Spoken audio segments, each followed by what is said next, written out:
Zales Jeweler is a chain of jewelry stores that started in 1924. Thank you for your suggestion. Starting tomorrow, Zales is having its biggest sale of the season, where you can save up to 50%, plus take up to an extra $200 off every piece of jewelry in the store. Every ring, every bracelet, every necklace, and every pair of earrings. That's up to an extra $200 off, even on sale prices, Friday through Sunday, at Zales, the diamond store.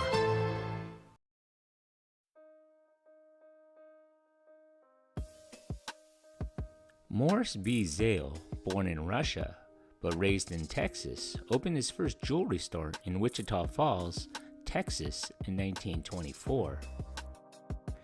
2 years later, Zale opened a second Texas store and was joined by his childhood friend and brother-in-law, Ben Lipshy. From the beginning, Zale stores offered credit, with payments typically spread out over 12 months, even to its low-income customers. It leased its first locations, a practice that placed pressure on the company, grown to 3 stores at the beginning of the 1930s, when the company was stuck with long-term leases fixed at high pre-depression rents. Despite the depression, however, the company continued to expand through the decade, opening a 4th store in Amarillo in 1934 and growing to 12 locations in Texas and Oklahoma by 1941. The secret of his success was anything but a secret. It was credit, something unheard of in a jewelry field and something he let everyone know about. The news spread and the customers came and came again, leaving MB, as he is often called, little choice but to expand his operation. The company's goal of selling the greatest amount of jewelry to the largest number of people at the lowest possible price introduced the concept of mass marketing to retail jewelry, a business that had previously catered exclusively to the wealthy. In order to attract a working-class clientele, Zales offered interest-free credit with minimal down payments and low weekly installments. This was a radical departure for retail jewelers who traditionally operated strictly on a cash-and-carry basis.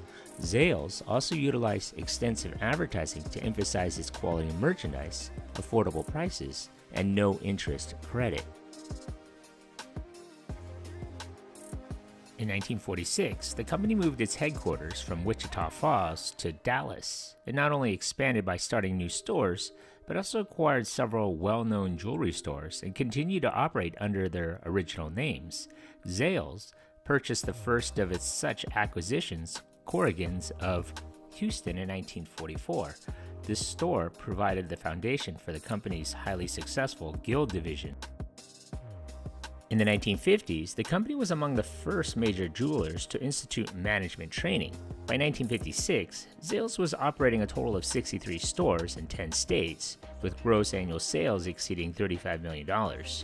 To assist with the data management, the company purchased and installed one of the country's first computer systems.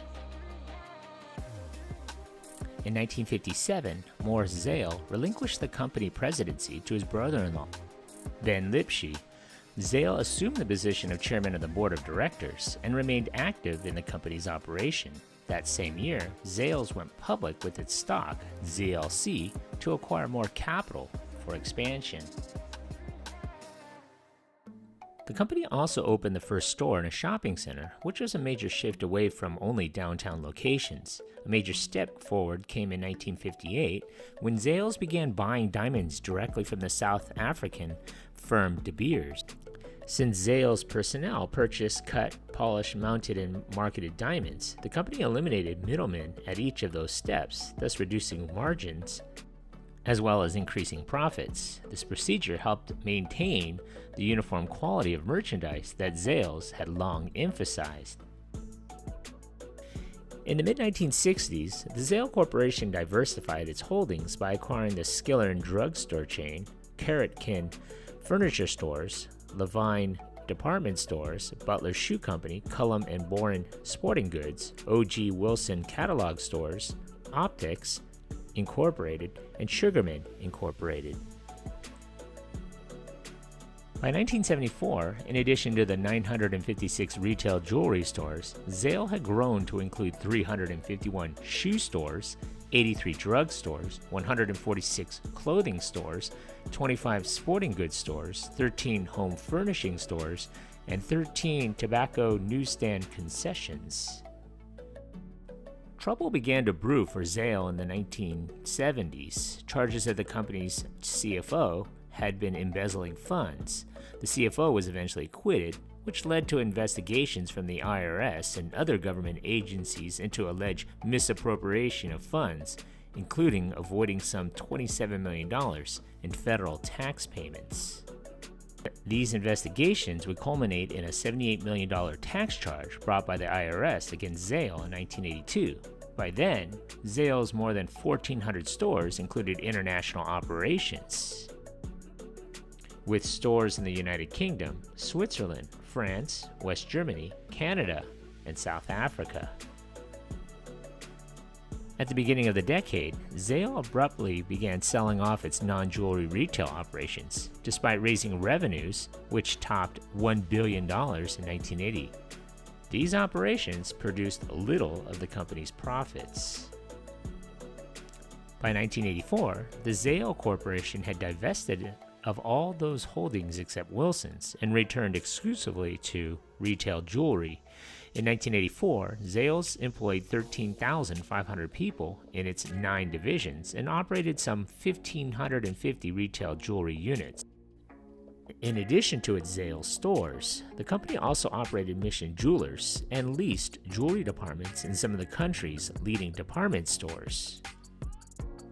The Guild division included some of the nation's most prestigious jewelry stores, such as Bailey, Banks, and Biddle of Philadelphia.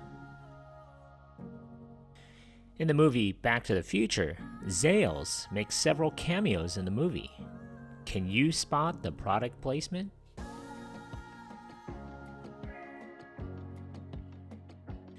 In 1989, the company acquired Gordon's Jewelers, a 469-store chain based in Houston. With gross sales surpassing $1 billion, Zales ranked as the world's leading retail jeweler. Though the Dallas-based corporation was the nation's largest jewelry retailer in 1991, the company was involuntarily thrust into bankruptcy in January of 1992 when it filed for Chapter 11 bankruptcy protection. In 1991, the firm's 4 separate retail chains, Zales, Bailey, Banks, and Biddle, Gordon's, and Corrigan's, produced $1.2 billion in annual sales. Nevertheless, Zales faced a $1.2 billion debt from the 1986 takeover by People's Jewelers and declining sales blamed on a nationwide recession. In 1993, Zales emerges from its bankruptcy with debt under control and 700 fewer stores, a reduction in its employees by 2,500 or 20%, and replacement of its top management. Plans also called for closing many of the firm's duplicate stores in shopping malls. By 1997, the Zales Corporation achieved 4 profitable quarters and annual sales reached $1.3 billion. The following year, the company began online sales at Zales.com and launched Zales Outlet at 13 locations in premier outlet centers nationwide. Just before the new millennium, the Zales Corporation acquired People's Jewelers of Canada and Piercing Pagoda. The company divested from the Bailey, Banks, and Biddle brand and expanded online sales with the launch of GordonJewelers.com in 2007. The JCK Harrison Group Consumer Jewelry Study ranked Zales number 1 in unaided brand awareness. The company expanded in 2009 and 2010 with the launch of the new e-commerce websites ZalesOutlet.com, Pagoda.com, and PeoplesJewelers.com. The Zales Corporation partnered with Vera Wang in 2012 to create the Vera Wang Love Collection of diamond bridal jewelry. In 2014, the Zales Corporation celebrated its 90th anniversary and was acquired by Signet Jewelers, Inc. of Akron, Ohio. In 2016, the Zales Corporation, Kay and Jared, introduced the Ever Us collection of the two-stone diamond rings, earrings, and pendants, which became the most successful launch in company history. As of 2019, the company operated over 1,700 locations.